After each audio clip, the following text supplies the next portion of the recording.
Welcome into Hittin Hard with Jon Chuckery here on Locked On Sports Atlanta. Today on the show, Dan Le Batard isn't correct. What an AJ extension may look like, and the Braves aren't just good, they're young. It's all next. Hittin Hard with Jon Chuckery, Locked On Sports Atlanta. This is Hittin Hard with Jon Chuckery, part of Locked On Sports Atlanta, and it starts now.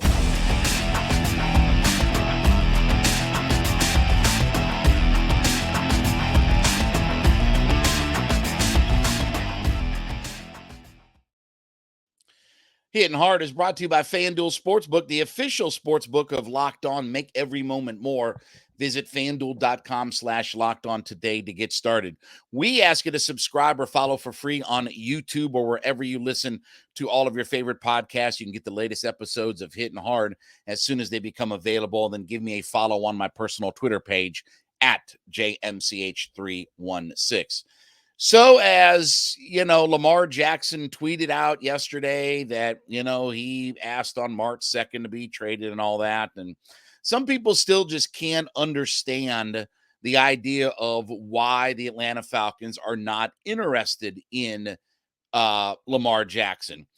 So Dan Le Batard, I guess, was on his radio show or his ham radio show or podcast or whatever he does nowadays and things like that. So I guess he's confused because he doesn't understand why there's no interest in trading for Lamar Jackson. And he said he understood people's perception of the Falcons' immediate, or he said he could not understand people's perception of the Falcons' immediate dismissal of a Jackson trade as both collusion and racism. Okay, well, instantly when you start saying those kinds of words, I'm out. I mean, I'm tuning out at this point. But he said, quote, they went after Deshaun Watson and ticked off their best player in franchise history and former MVP Matt Ryan. You don't want to tick off Desmond Ridder? Now, look, here's the thing. And he says, if I put Lamar Jackson in that division, the team immediately becomes the favorite. Okay, here's the thing. And we've broken this down 6 ways to Sunday on this thing, okay? The Deshaun Watson thing didn't happen. The Falcons were willing to give up the compensation. They weren't willing to give up $235 million of guaranteed money. I don't know what their offer was, but they weren't willing to give up almost $250 million in all guaranteed money to a quarterback. And when you look back now with the way that Deshaun Watson just restructured his contract and all that kind of stuff, the Browns are going to be on the hook for 3 years of $60 million in cap hit unless they go in and extend him even longer. So that contract wasn't a good contract. And they paid him $1 million in the first year because of the suspension and all that kind of stuff. But looking back, that wasn't a good contract. It wasn't good for the Browns, who thought they were a quarterback away. So the reason they went after Deshaun Watson is because the Falcons wanted to get a big-time quarterback, knowing that Matt Ryan was on the last legs. And yes, they ticked him off, and he sought out a trade and all this good kind of stuff. That plan kind of blew up in their face. So you don't make the same mistake twice. And a Lamar Jackson contract, unless you're telling me that he's willing to not take all guaranteed money, because that's what the Ravens have offered him. And then the fact is, he doesn't have a contract right now. If you can't trade the franchise tag. That's for the Ravens. So again, you can give up the compensation of the 2 first-round picks and then go in there and make him an offer, and the Ravens can still match it. And now this is not about the player Lamar Jackson. If it was simply that easy to just have a player on your roster, or you're trading for a player under a current contract, then that's one thing. But you have a guy in Lamar that doesn't have a contract, and he wants all guaranteed money, and he wants it at the level of Deshaun Watson. And when you start to combine the 1, 2, 3, 4, 5 different things that are all going on in this situation, it doesn't make sense for the Falcons right now. It doesn't make sense for the Falcons to go back into cap purgatory. They're not a quarterback away. You got to give up your draft capital, so your young and cheap guys, you won't have those guys. Well, second round picks and third. Okay. I mean, your talent comes from your first round. Yes, there is a lot of guys that fill out rosters, and there are really good players in second round. But again, 70% of the active sack leaders in the NFL are all first round picks. A lot of your top flight quarterbacks, most of your top flight quarterbacks are first round picks. Mahomes and Allen and Lamar and they're all first round picks. When you give up that kind of draft capital, you're going to miss out. And now you're not going to have young, cheap, talented labor. So again, I don't understand what is so confusing about this. This is not monopoly money. This is not fantasy football. And that's where these guys live, is that they live in this fantasy football world where they can get on yahoo.com and play in their fantasy league. And we make a trade for a guy, and it doesn't cost me anything in real money. It just costs me a couple of clicks on my mouse and my mice and cat and remote and all this kind of stuff. And that's all I got to do. So until we get out of the fantasy football world, then deals like this, it doesn't make sense for the Falcons. Yes, the player, I'd love to have the player if it was just in a bubble of I can have the player. This is not about ticking off Desmond Ridder or anything like that. Yes, is Lamar Jackson an upgrade over Desmond Ridder? Yes. But it's not just the football aspect of all of this. And I don't understand what these nudnik talking heads don't understand about this. He doesn't have a contract.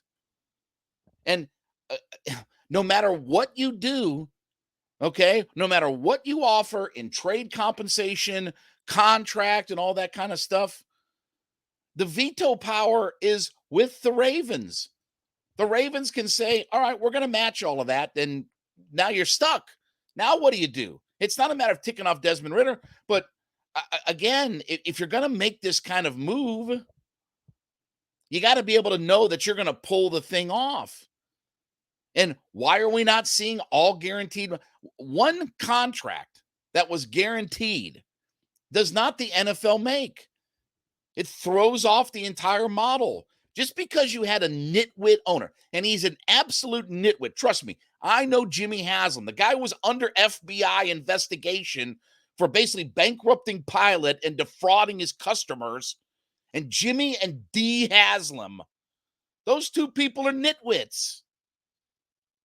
And they thought they were a quarterback away from winning the Super Bowl. They thought they had the roster. Again, how many Myles Garretts and Nick Chubbs do we have on our roster? We don't have guys like that running around. So again, in a bubble, this is fine and dandy. The player is a better player than what we have now. But you have to give up the compensation, go back into cap purgatory, give all guarantee. He's not settling. If he was going to settle, then he would have taken a deal from the Ravens. I'm telling you, either he's going back to the Ravens or he's going to sit out a year, because that's his leverage. That's his real leverage is I'm going to sit out a year. And then the Ravens are stuck. Even heard John Harbaugh say, even after all of this stuff went down, John Harbaugh was 1,000% committed to the idea of Lamar Jackson. Oh, yeah, he's going to be our quarterback. Oh, yeah, we're looking to get back on that train and we're going to roll it down the tracks and everything like that. Even just literally dismissing the idea of that, hey, he asked for a trade. Oh, yeah, he's going to be back. The coach didn't have to say it that way, right? The head coach, the gentleman, they don't have to say it all that way. They could say, well, we're exploring all of our options and all this stuff. No, John Harbaugh was like, oh, no, we're getting him back. They've been committed to getting him back. So again, Dan Le Batard, This is not in a vacuum. This is not player A is better than player B. There are 15 other things that have to go along with this to make all of this happen. And then, even with all of that, the Ravens can still say, we're going to sign him to this deal. And then you're stuck. Then you're stuck with all of it. All right, let's talk about our friends over at FanDuel as we creep on closer to March, the Final Four, I should say, in March Madness. Listen, FanDuel's America's #1 sports book, and new customers to FanDuel have a chance to claim their no-sweat first bet where you can get as much as $1,000 in bonus bets if your first bet doesn't win. Download the FanDuel Sportsbook app. It's safe, secure, super easy to use. You can bet on everything from money lines to props to who's going to win the entire tournament. Plus, FanDuel lets you combine your bets for a chance at a bigger payout with the same game parlay. So head to FanDuel.com/lockedon, FanDuel.com/LOCKEDON, and claim your no-sweat first bet where you can get as much as $1,000 in bonus bets if your first bet doesn't win. That's FanDuel.com/lockedon, LOCKEDON, to learn more. Make every moment more with FanDuel, the official sportsbook betting partner of the NBA. So May 1st is the date where the Atlanta Falcons have to decide on picking up A.J. Terrell's fifth-year option, right? Now, look, this is going to happen, right? I mean, this is a no-brainer, easiest thing. This was like Lindstrom, okay? The easiest thing that the Falcons could do, okay? The fifth-year option amount for A.J. Terrell is going to be $12.344 million, okay? So that's a pretty good amount of money. But again, there's no doubt that they're going to pick this up, and he certainly is worth all of that. Now, AJ's got 3 years in the league, right? He had an outstanding 2021 season. He was an 85.6 coverage grade that I believe was second to Jalen Ramsey. He was an 82.6 overall grade on Pro Football Focus. But he did slip down. His coverage grade was only a 57 last year. He was a 60.8. And obviously the Falcons' pass defense had all kinds of issues. I don't blame all of that on A.J. Terrell, and there was obviously injuries for him and all sorts of different things. In a lot of ways, it was a lost season for A.J. Terrell. But he's shown you, even when he was a rookie, that he's a really good cornerback, and he's one of those guys that you need to build around. So what does an A.J. extension look like? Because I definitely think after next year that the Falcons, just like they did with Chris Lindstrom, okay, same kind of mindset. While the Falcons have money, okay, and these are the decisions that not signing a Lamar Jackson force you into making and things like that, where you have to, kind of navigate all the money around. And yes, you can always find money, but you can't find money when you have a fully guaranteed contract. It's not easy to find money unless you're going to take some of the biggest hits in the history of the league. That's what the Browns are in. They're looking at $60 million for Deshaun Watson. $60 million on the cap hit. That's what they're looking at. Go look at the numbers. So again, where is an A.J. Terrell going to fit amongst some of the cornerbacks? Now, Jair Alexander was a guy that signed back up with the Green Bay Packers. He's a 25-year-old corner, right?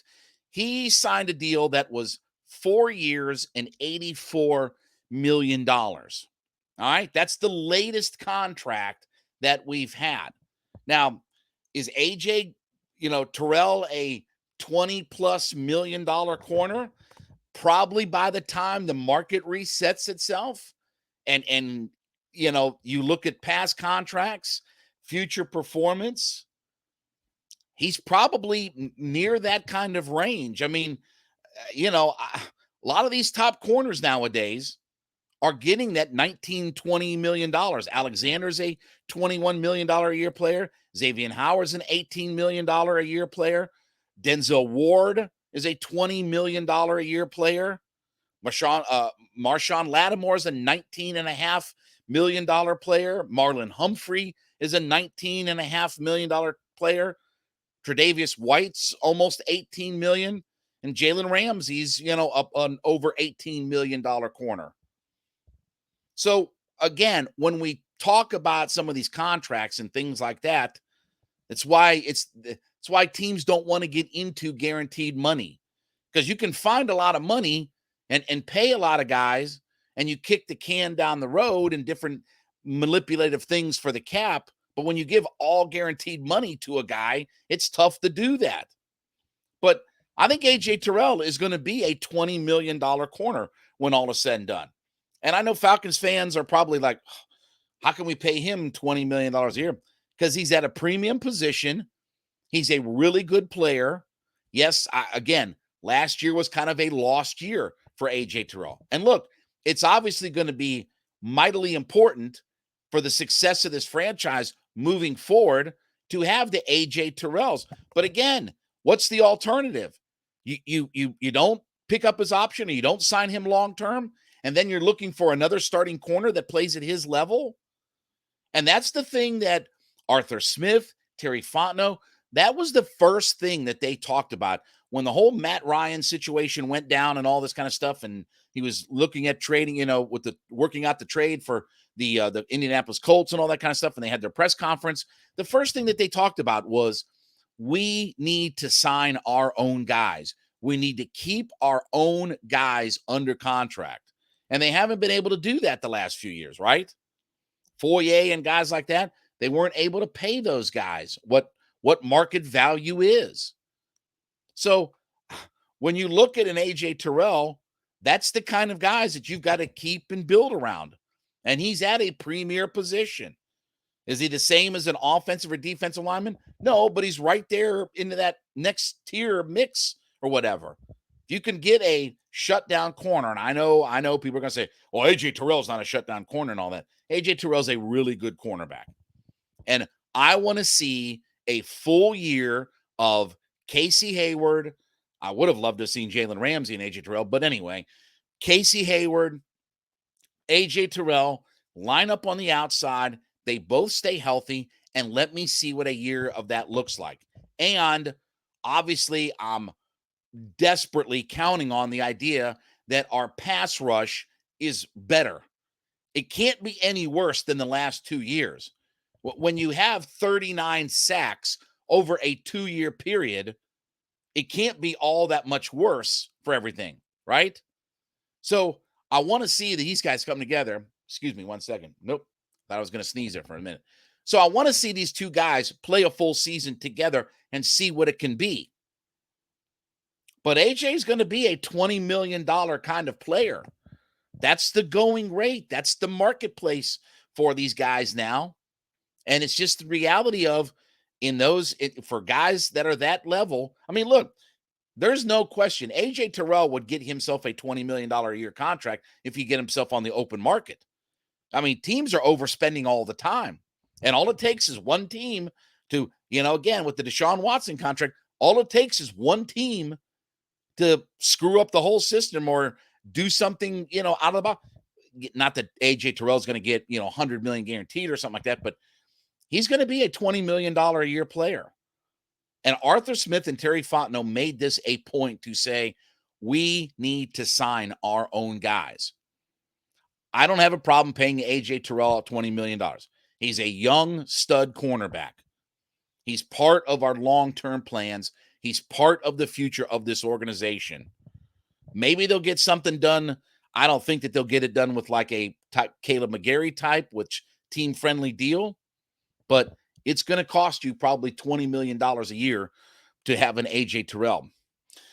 All right, after you make Hittin' Hard with Jon Chuckery your first listen, make sure you make Locked On Sports Today your second listen. Biggest stories of the day, instant reaction, big game recaps, and the take of the day available Odyssey, Spotify, YouTube, wherever you get all of your podcasts from.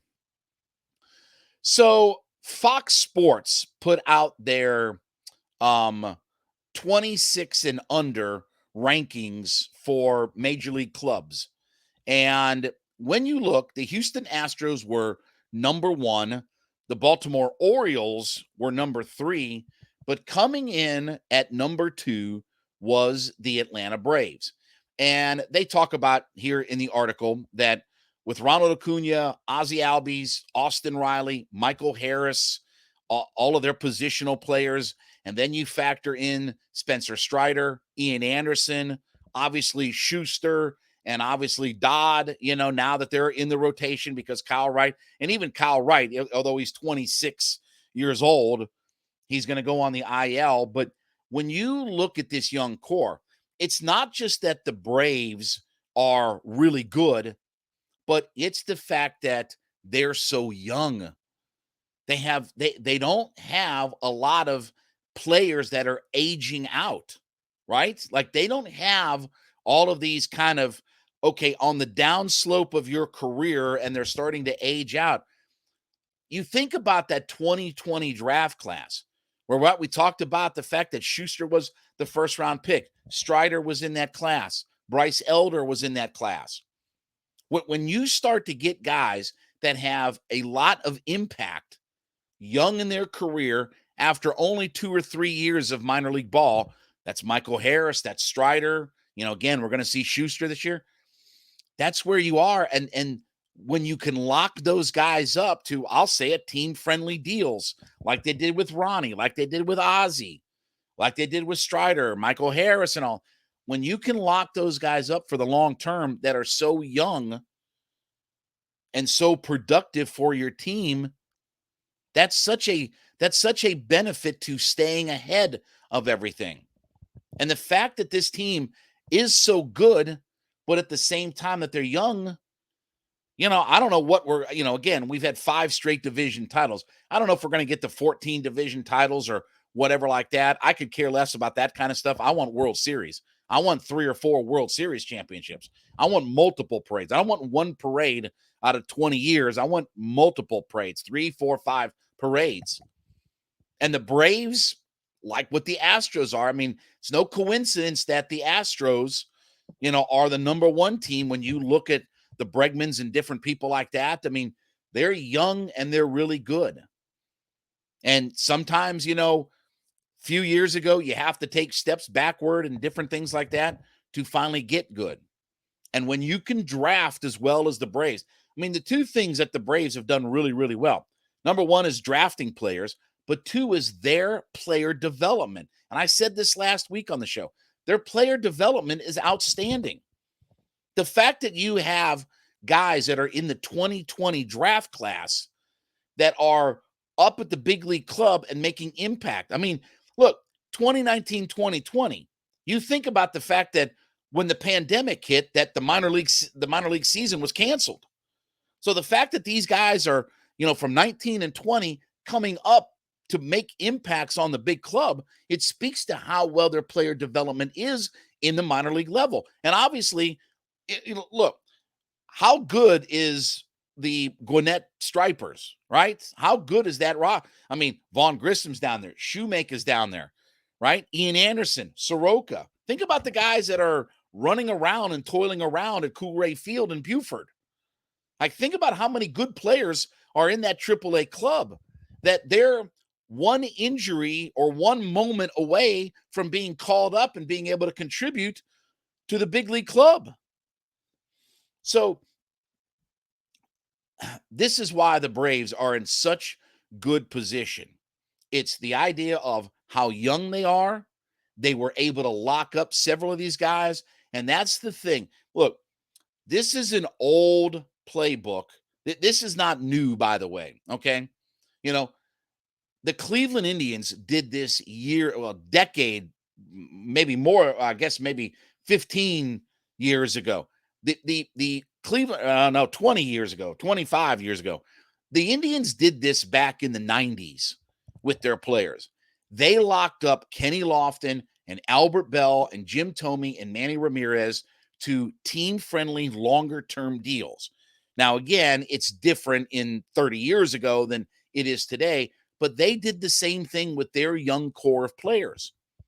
And they were able to keep those guys around for several years that a lot of other franchises watched their guys when they got good and just walk right out the door. The Indians were able to keep some of those guys around.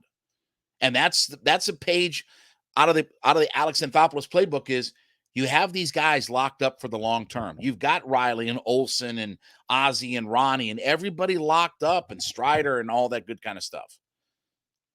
And so unlike the Mets, who are overpaying for injured guys, old guys, and different things like that to try to win in the now, the Braves are going to be here for the long term. So they're not just good, they're really young. And when you look at the number of 26 and under players, not just on the big league club, but in their minor league system, look, the farm system has definitely taken a hit over the last few years, and that's simply attrition, right? I mean, Harris is up, and Strider is up, and Elder's been up, and, Schuster's now up now, right? Vaughn Grissom has been. I mean, when you have all of these guys that keep coming up to the big league club, your minor league system isn't going to be able to immediately replenish all of those guys. But the fact that they have gotten contributions from guys that are only 2 and 3 years from their minor league system after being drafted speaks to their player development. And it's not coincidence that the Braves are in the position that they are in. When you can keep a lot of these guys around and you're not paying out the $300 million contracts, you're not paying out, again, you're not paying Mike Trout and Ohtani, and, you don't have guys that are, an Anthony Rendon, and you don't have these megalodon contracts that you have to pay out. You've got a lot of your young core that is on team-friendly deals. Yeah, they're getting paid. I mean, and they're guaranteed money. But some of those guys, if you'd have put them on the open market in 2 or 3 years, they'd cash in. That's the thing that's going to be interesting about Max Fried. Because Max Fried is going to be a $250 million player. Are the Braves going to be willing to put that kind of money into Max Fried? Are they going to look and say, you know what? We got Schuster, we got Soroka, we got Anderson, we got Strider, we've got Elder, we've got all these guys. We can afford to let Max Fried, walk out of here because he's going to be 30 years old. And maybe we're not going to pay $200 million for a 30-year-old pitcher and kind of mess up everything that we've kind of done at this point and blow our contract structure out of the water. I don't know. I'd like to have Max Fried back, but maybe he doesn't make sense for the long-term plans. And when you look at the player development over these last few years, it's not a matter of you'd like to lose a Max Fried, but the reason that they can lose a Freddie Freeman and they can lose a Dansby Swanson is because their player development through their minor league system and their young guys are stepping up. Yeah, you can't replace a Freddie Freeman and a Dansby Swanson. I understand all of that. But you feel like that there isn't this drop off a cliff moment with the guys that they do have. So credit the Braves. Their 26 and under ranking is well-deserved, being second in Major League Baseball. And they're going to be good, and they're going to be young, and they're going to be really, really top tier for a long, long time. All right, well, thank you so much for making Hittin' Hard with Jon Chuckery your first listen. Make sure you make Locked On Sports Today your second listen. Biggest stories of the day, instant reactions, big game recaps, and the take of the day available on Odyssey, YouTube, wherever you get your podcast from. We ask you to subscribe or follow for free on YouTube as we're trying to climb to 6,000 folks. We can get those wherever you listen to your podcast and get the latest episodes of Hittin' Hard as soon as they become available. And then you can give me a follow on my personal Twitter page at JMCH316. Back with you tomorrow. This has been Hittin' Hard with Jon Chuckery, Locked On Sports Atlanta.